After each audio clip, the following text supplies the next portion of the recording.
Hello YouTube and welcome back to iTech Support. Today, I'll be showing you how to do a hard reset on your Samsung Galaxy Note 10 or Note 10 Plus.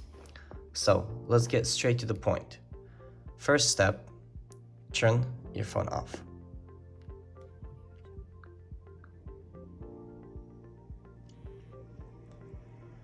Once your device is powered off, what you'll want to do is you will want to press the volume up and the power Bixby button here on the side for about 15 seconds.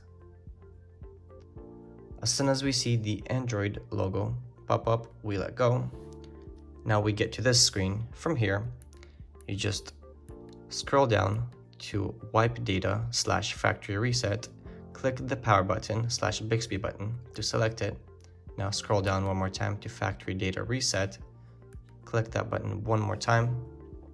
Now our data wipe is complete, and once reboot system now is selected, go ahead and click the power button and the system will reboot back into the phone without any of the information on there anymore.